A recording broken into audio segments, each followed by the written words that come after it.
This is VOA Africa.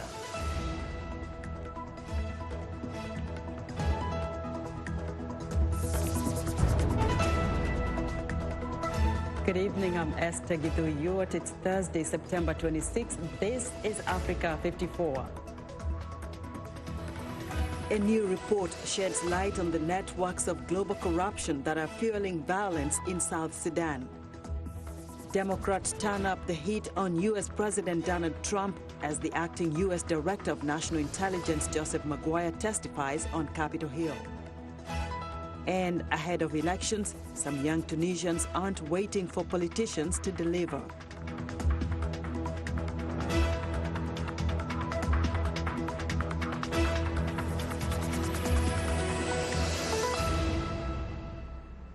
Now, the international community is being put on notice by activists to do more to fight networks of global corruption that are fueling violence in South Sudan.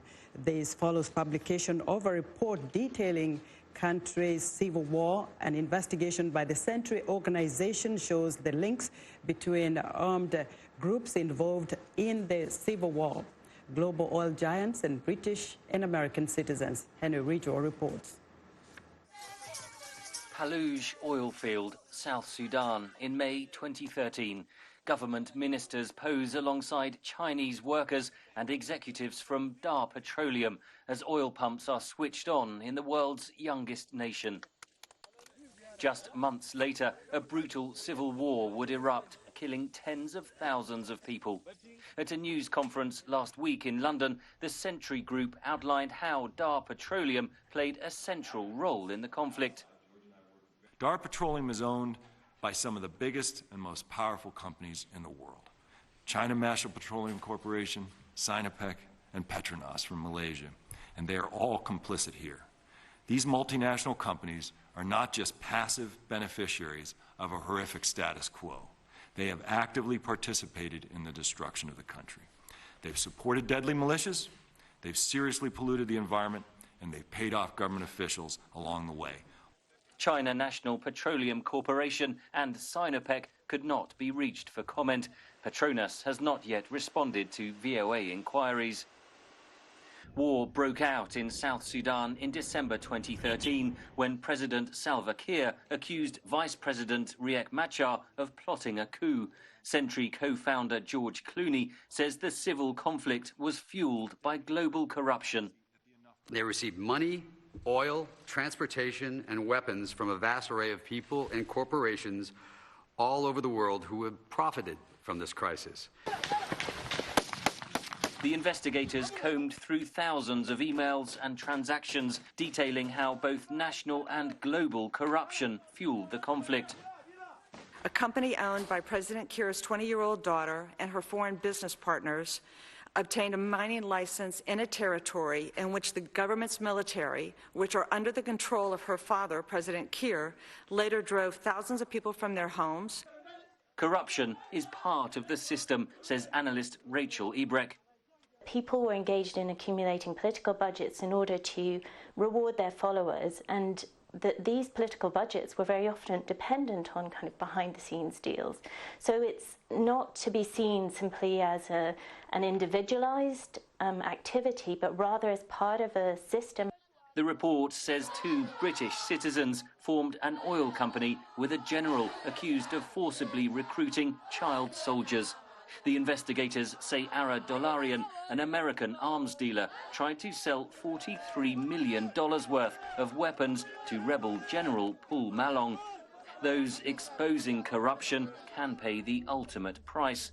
Lawyer and activist Dong Samuel Luak, seen here in 2011, was detained in Kenya in 2013 and murdered in South Sudan. He had worked with the Century investigation. We can see, what the level of pressure is on those people who try to stand up against this system, but we can also see how important they have been in this kind of activity of trying to expose what's going on. The Century is calling on the international community to impose sanctions on the networks of corrupt and criminal activities that have fueled the violence. Henry Ridgwell for VOA News, London. The UN Health Agency chief says the second worst Ebola outbreak in history is retreating, but warns there is no room for complacency, with dozens of new cases each week still being recorded in Eastern Democratic Republic of Congo. U.S. Health and Human Services Secretary Alex Azar, who recently visited Congo, describes the outbreak as the most complex in history. For more on this story, VOA's Margaret Bishia joins me live from the United Nations. Hello, Margaret. Hi, Esther. Now, just moments ago, President Felix Tshisekedi addressed the UN. What did he say?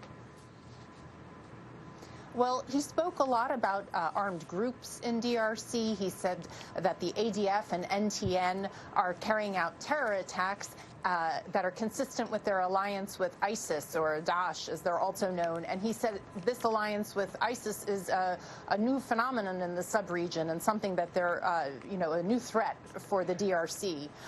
He spoke about MONUSCO, the UN peacekeeping mission that is in Congo, and he said they still need it, but they need it to be a stronger mission, one with a clear mandate, well-equipped, and but that, there has to be an exit strategy for it at some point. And he also talked about the elections this year in Congo, his and others, and he said that they were a giant leap taken by the Congolese people, that they had this peaceful transition.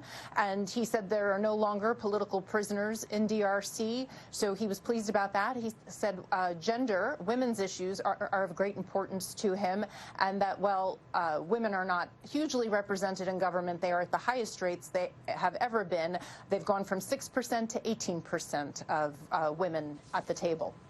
Margaret, and he also spoke about migration. All right, Margaret, thank you. We'll catch up tomorrow. We're running out of time. That's Margaret Bishia. Oh, we didn't get to Ebola. He did talk about Ebola, too. He did. All right. We'll touch base on that Yeah, I tomorrow. thought we had more time. We're running out. Okay.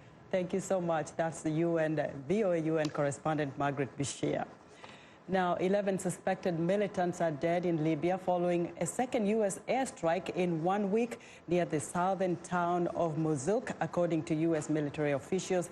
This action comes as a U.S. envoy warns of a growing risk of armed escalation and rights abuses in the North African nation.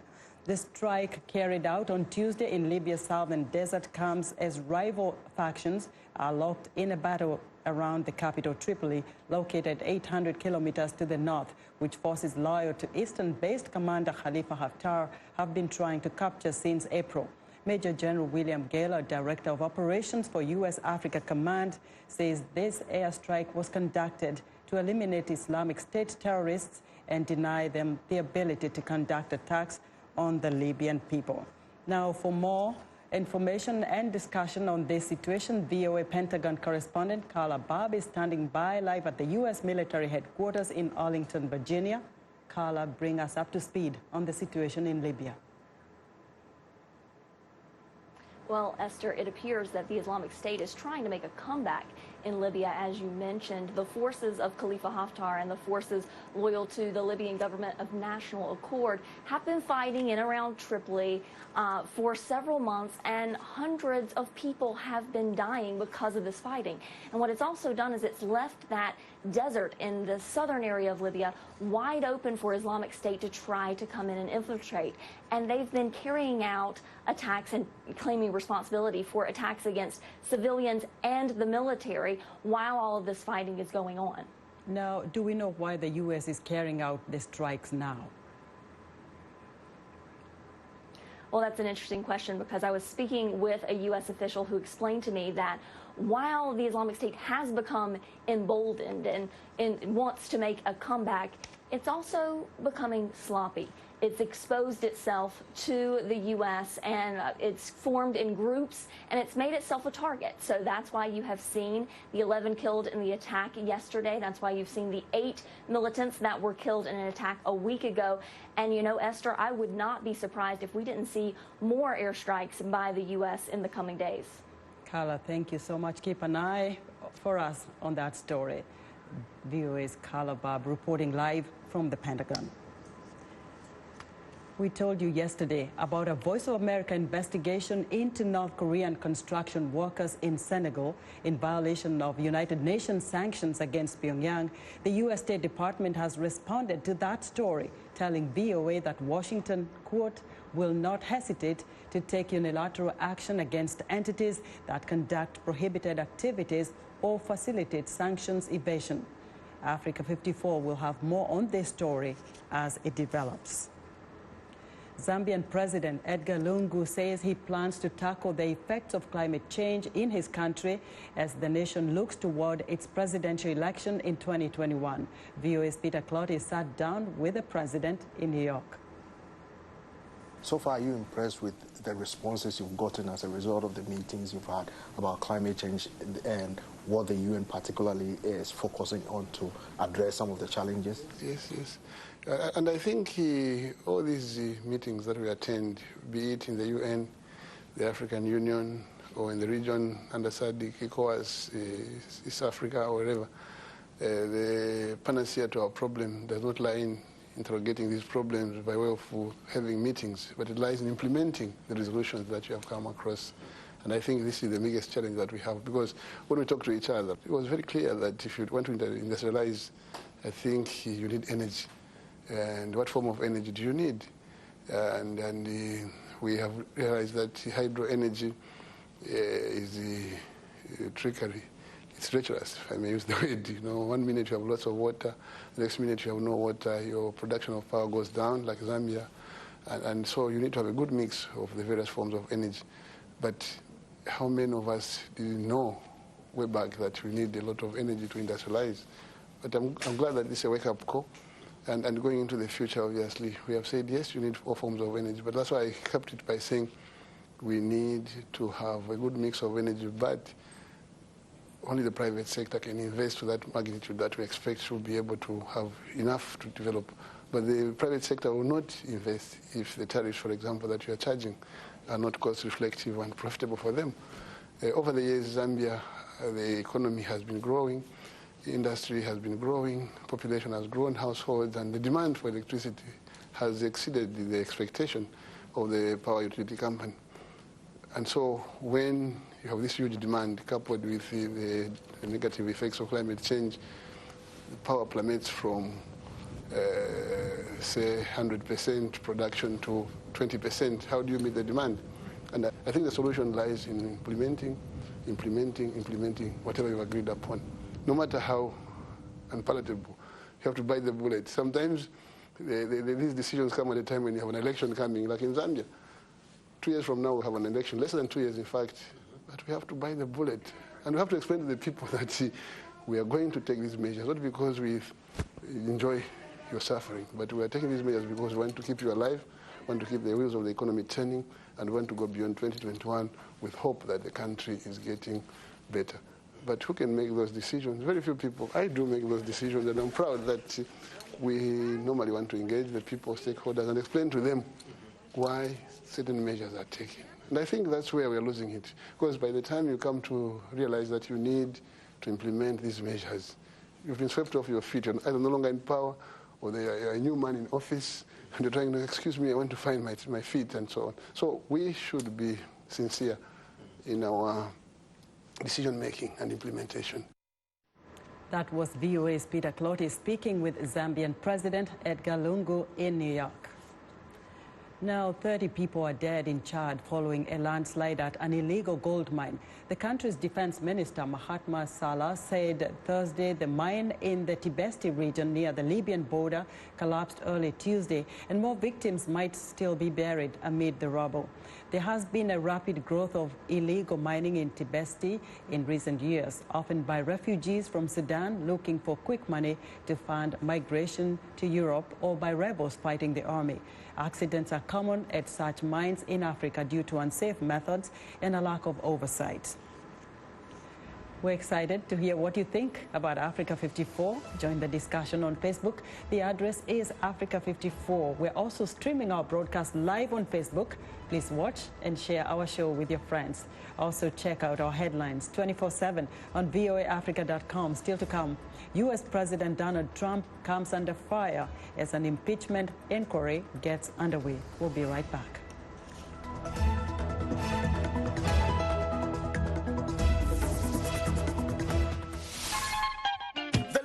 Could be French, English, Portuguese, Bantu, Arabic. It is the beat. The African beat that counts. The beat does all the translations. It cuts across all languages and gives us the understanding that this is the African beat. It is so distinct and adhesive. It binds us together. African beat on the Voice of America. For more information, visit our website at www.voanews.com/AfricanBeat. I am Shaka Sali, host and senior editor of VOA's international call-in talk show, Straight Talk Africa. Today we'll examine the tobacco industry. We pretty much touch on anything that you can think of. Politics, health issues, human rights issues, you name it, we talk about it. The issues that we discuss are pertinent to most people on the African continent. A very, very rare and unique opportunity to interact with their leaders.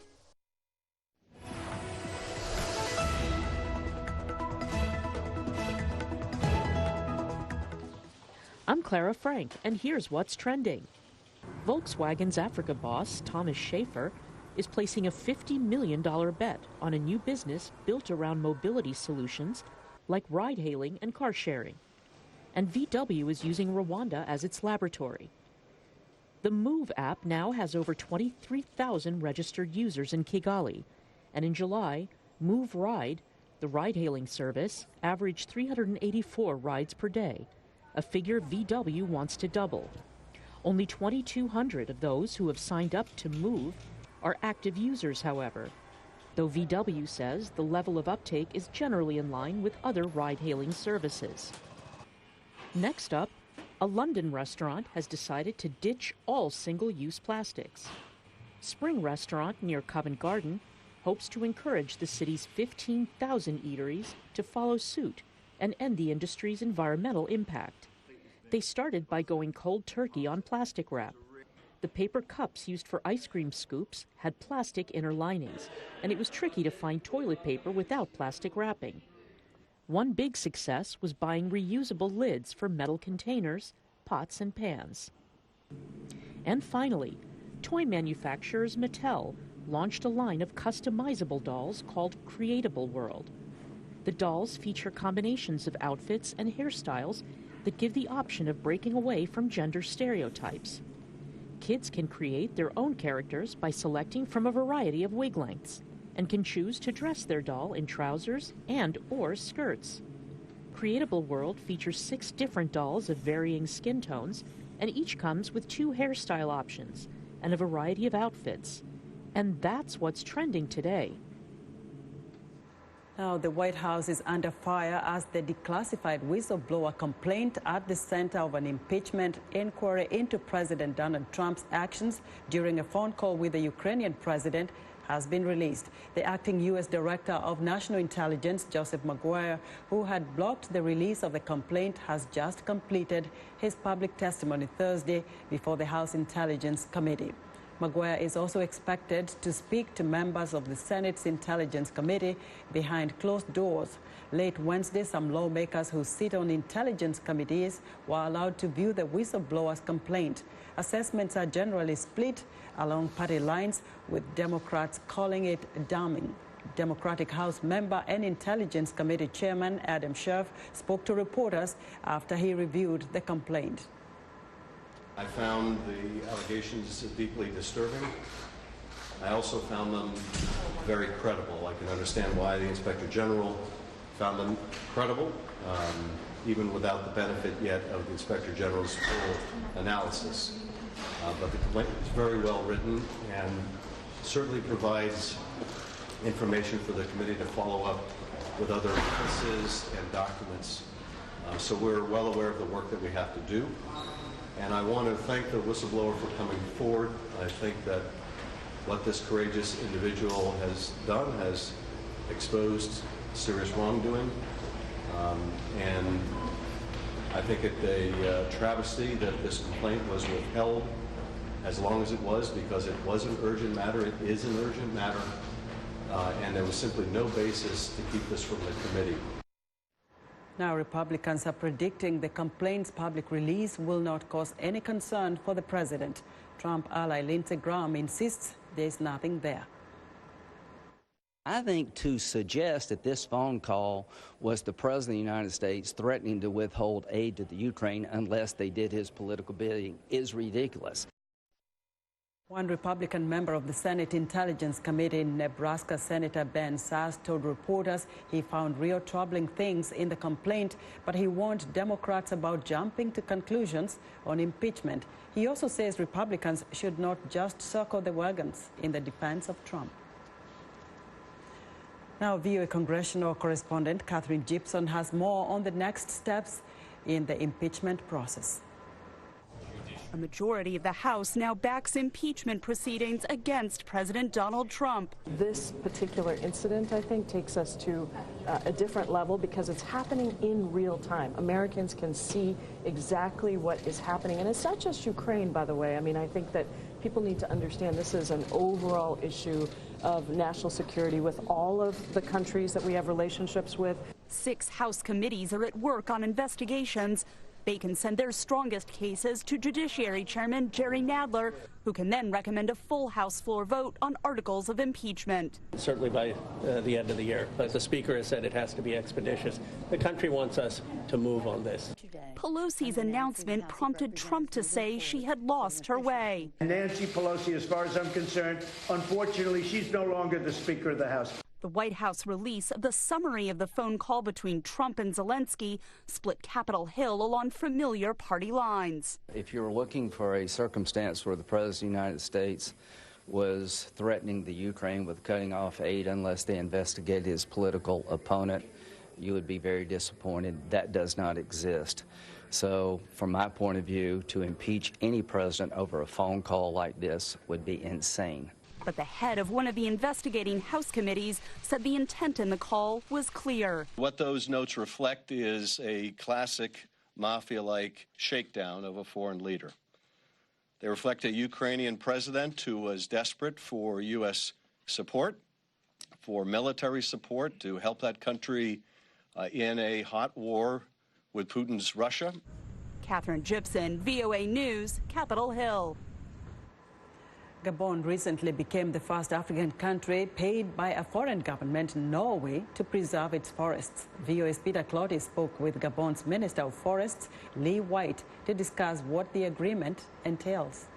We signed an agreement which commits Norway to paying up to $150 million to Gabon for reduced emissions from the forestry sector, so reduced emissions from deforestation or from the degradation of the forests, and which also will recompense Gabon for any increase in absorption of CO2, to recognize the fact that Gabon is a very high forest cover, 88%, and low deforestation country. Two things are very significant in the agreement. One is just that it is validating the quality of the work we've done over the last decade or so, documenting carbon emissions, carbon sequestration, and the impact of policy on CO2 emissions. The second is the fact that they've doubled the price for forest carbon dioxide. So in all of the deals we've seen over the years, forest carbon has been worth $5 a ton. And in this one, subject to meeting best practice, they've gone to $10. So overnight, we double the price of forest carbon. It gives a lot of hope to all the other forest nations. And if on public sector money from Norway, we can get up to $10, then we hope that with the private sector we can go to $15 or $20. So it sets a challenge to the private sector now to come in and maybe take as closer to the true value of carbon dioxide emissions from forests. That was Gabon's Minister of Forests, Lee White.